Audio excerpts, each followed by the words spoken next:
This is RTV6 News at 6, working for you.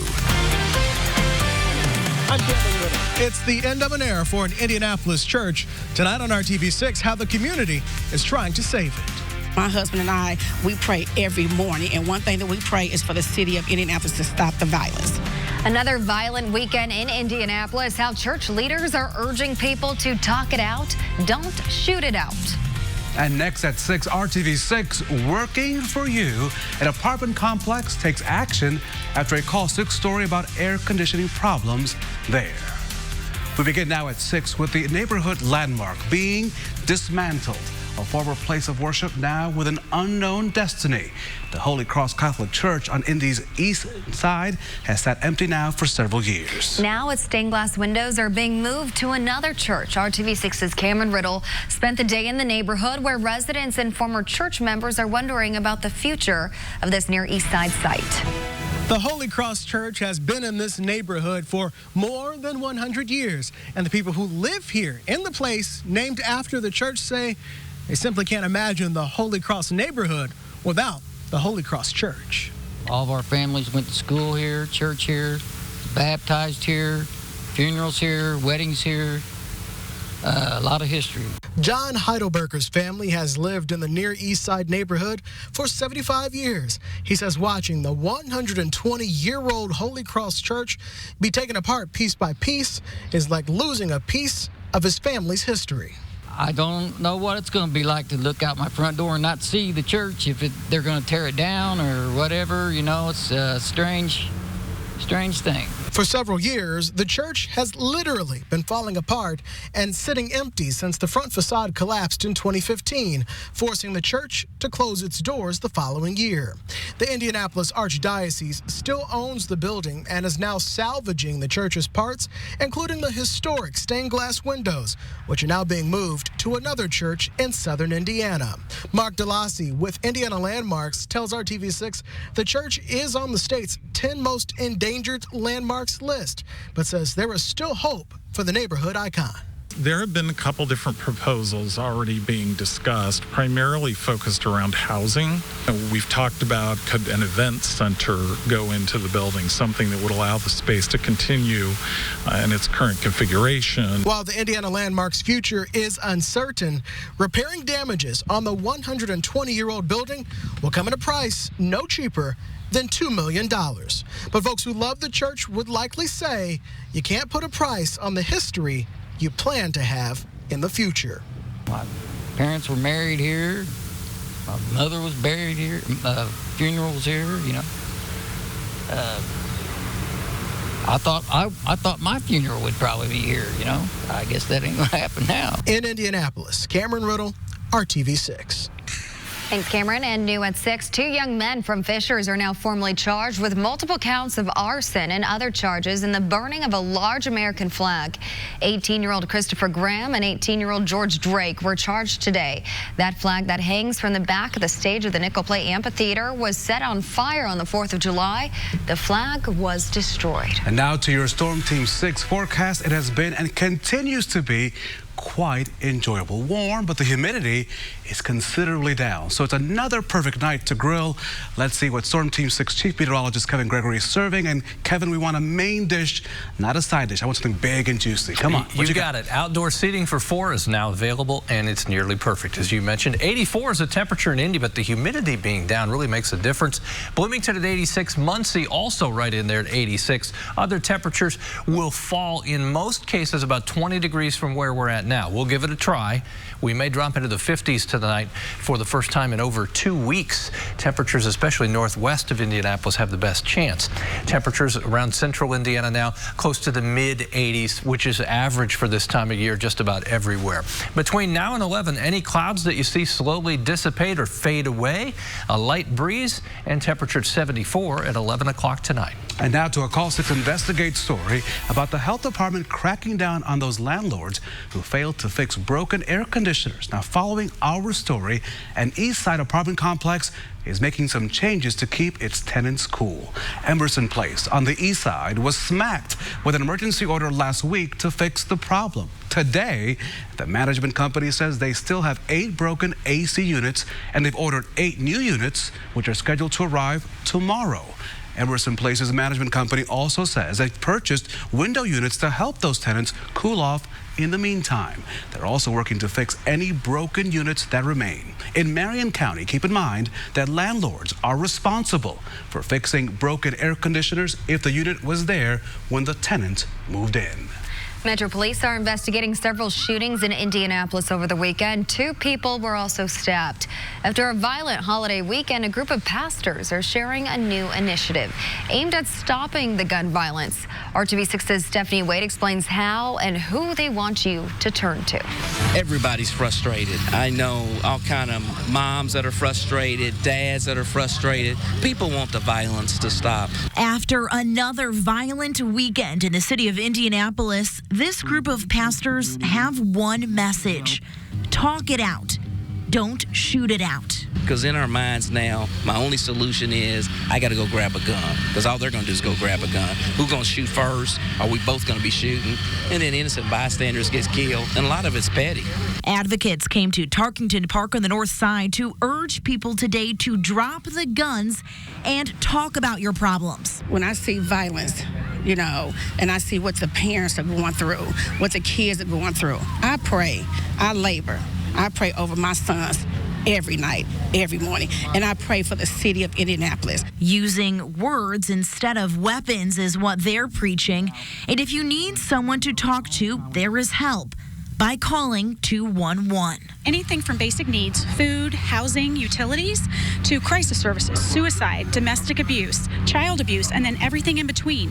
You need a job, you want to volunteer, you call us first, and then we can get you to the resources that you need. I don't think people know that. I don't think they do either. I did find the one for employment issues. Connect to Help 211 eliminates the fear factor for those who are apprehensive to get police involved. Plus, it takes the load off of 911 operators and IMPD so they can focus on responding to crime. They get about 1,000 calls a day at this center and have someone here to answer the phone 24/7. They'll direct you wherever you need to be. Whatever your problem is, call them. They have all the answers. Church leaders say they're trying to do their part by getting the word out. But to make an impact, this mother feels. You can't have one church on the east side, one church on the west side, different organizations. We need to come together. When they see that we come together and it's like thousands of us, we can make a change. Stephanie Wade, RTV6. Thank you, Stephanie. And this service is available across the state by calling 211. They have 26,000 services and resources compiled into a database. So if you need any sort of help, they do urge you to call. They're out to pedal with a purpose. The annual Cops Cycling for Survivors ride kicked off today and will travel nearly 1,000 miles over 13 days. They will stop in counties where families and co-workers are honoring the memories of fallen officers. RTV6's Alyssa Donovan has all the details. We've got lots of woo-woos with this, so we'll be fine.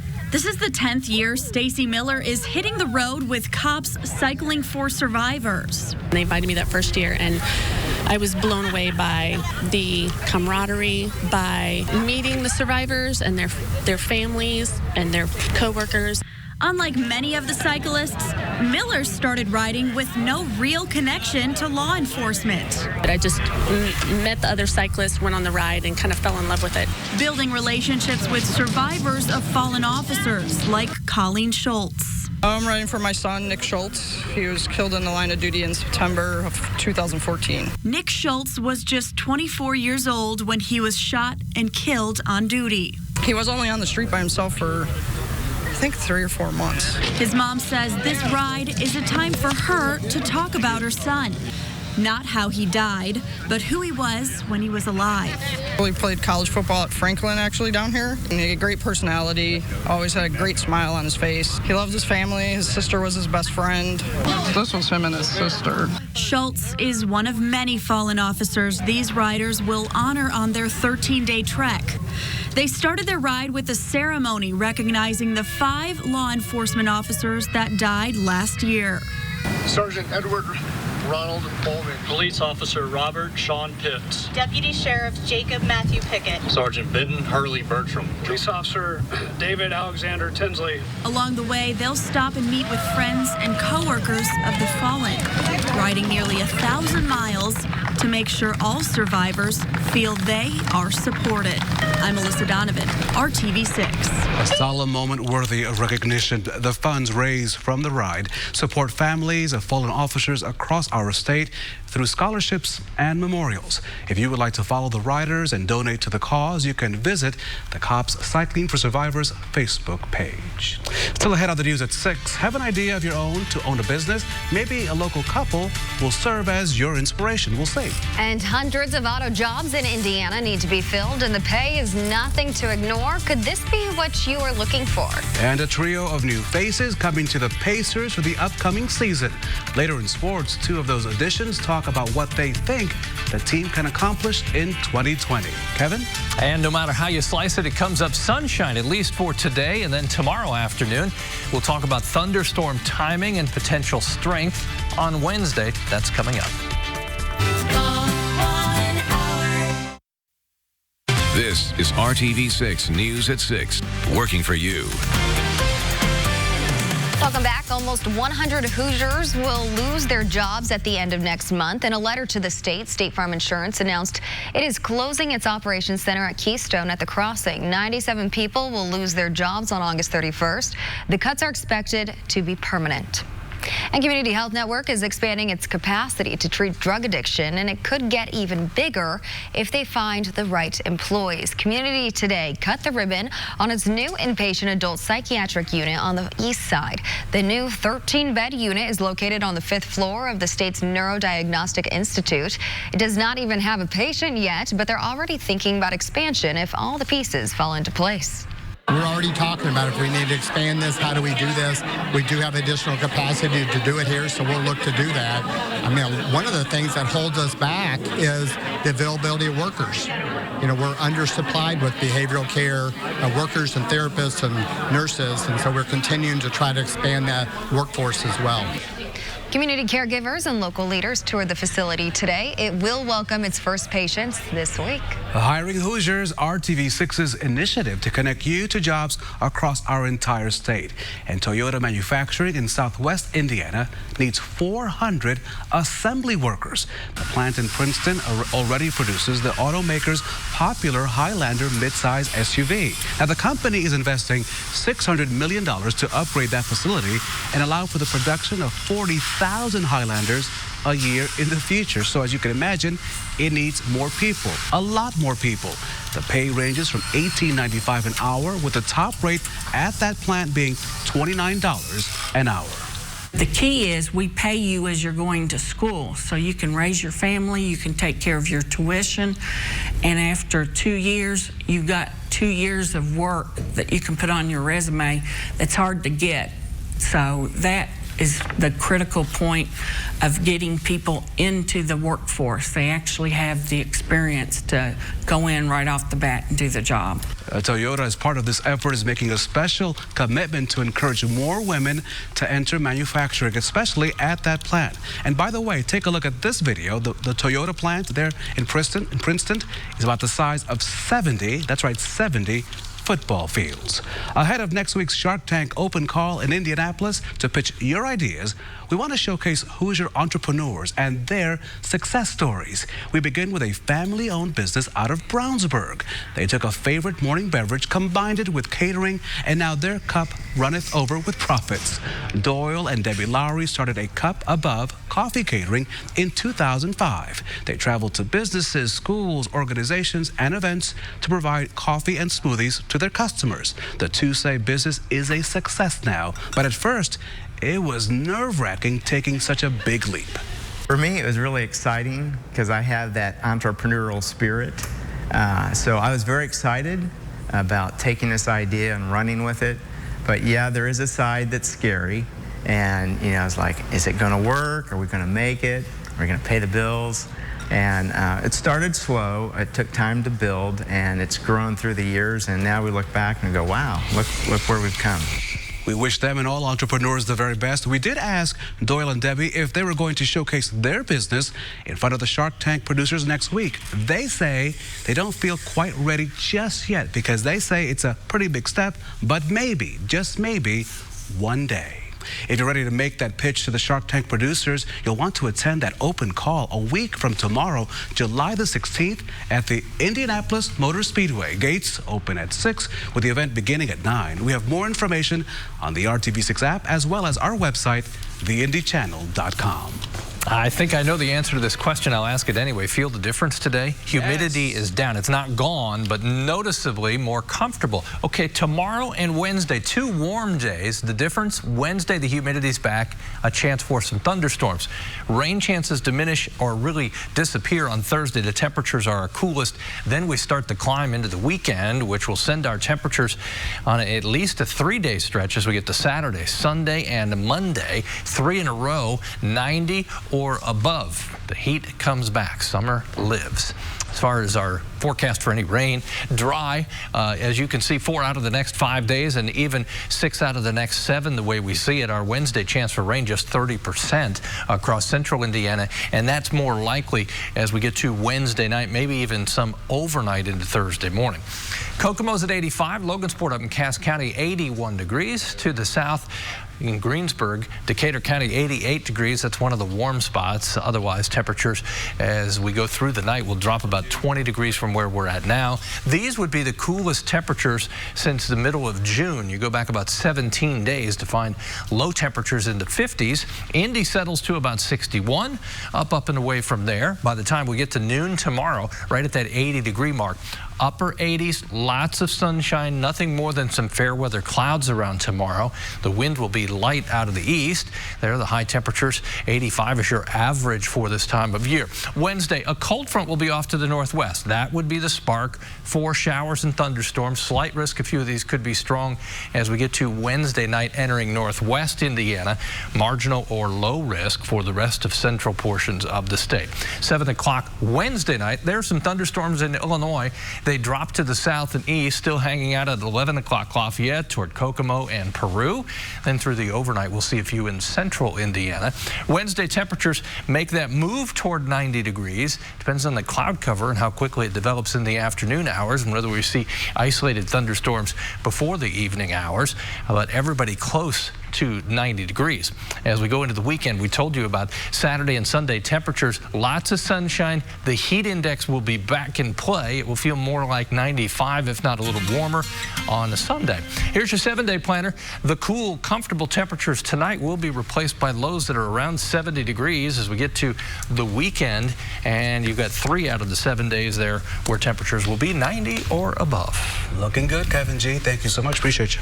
Thanks, and we have Brad standing by, and we are getting introduced to some new Pacers. Yes, indeed, and good evening, everyone. The roster will look very different when the new season tips off in October. The new additions to the team all have a solid record of being contributors already on their previous teams. That could make for a much deeper Pacers team going forward. Yesterday, it was T.J. Warren and Jeremy Lamb getting their Indy welcome. Warren coming here in a trade with Phoenix, where the Pacers sent only cash to the Suns. He averaged 18 points per game last season. He could immediately be a starter here. That's Jeremy Lamb, a free agent, after posting a career-best 15 points per game with the Hornets last season. He's got 7 seasons in the league. Will bring some solid experience to the Pacers backcourt after the retirement of Darren Collison. You know, you need depth. You need, a lot of players that's ready to put it on the line every night. And so I just think, it'll just make us better. It makes me feel great. Like I was telling those guys earlier, I feel like every day matters here. Every day is taken seriously, and I'm ready to contribute to that. And earlier today, Malcolm Brogdon made his arrival. He might be the most important addition to the team. I'll have more on all of these guys tonight for you on the news at 11. The Pacers Summer League team playing its second game in Las Vegas right now. They're facing the Pistons. Here's Devon Purcell getting an early bucket. Pacers down 11 at halftime, still struggling to find some consistent offense. We'll see how that goes from there. They play again tomorrow and Thursday out there. Next year, NASCAR will race here in Indy on the 4th of July holiday. This past weekend turned into quite the experience for a young driver from Indiana who had to wait on the weather for a historic victory. 20-year-old Justin Haley is from Winnemac. He was making just his third career Cup start. A huge wreck late in the race moved him up from 27th place. His team decided not to pit, and when the race was red flagged for weather, he was the leader. More than 2 hours later, NASCAR called it. Haley declared the winner. Not that long ago, the kid was racing quarter midgets up in Kokomo. Now he is the third youngest winner in NASCAR Cup Series history. I really wasn't grown up like around a racetrack. I don't think I was really ever to the racetrack. I saw Jason Leffler a few times at ORP run. You know, we made some trips to Indy with my grandpa, but I personally feel like I had the desire to chase becoming a race car driver. Cool stuff. Cuppers race in Kentucky this Saturday night. Something cool to look forward to next weekend. IndyCar driver Robert Wickens getting back behind the wheel. He'll lead a parade lap at the Toronto race coming up on Sunday. He'll be driving a special Acura NSX that team sponsor Aero has equipped with hand controls. It's the next step in his recovery from his wreck last year at Pocono, and there will be his passenger. His fiancee Carly will be in the car as well. We told you last week about NHRA driver Steve Torrence. He continues to dominate as the Capco boys win again, this time in New Hampshire. Torrence going to victory lane for the 7th time. In 13 events, he's actually won 7 of the last 8 races. It's his second straight win up there. And Josh Bell in the Home Run Derby tonight. The former Indians infielder will have Indians assistant hitting coach John Schwinn pitching for him. Should be a good show in Cleveland. Back to finish up the news at 6 next. 99. Well, this says next 4 days and really can account for the next 7 days. Our best chance for showers and thunderstorms will come on Wednesday, especially Wednesday night. There are the temperatures, the warmest reserved for next weekend when we go to 90 or above. We've seen plenty of the rain. Sunshine is king or queen, whichever way. Always, especially during the summer. Thanks for making RTV6 your choice for news. We'll see you tonight on the news at 7. Have a good evening.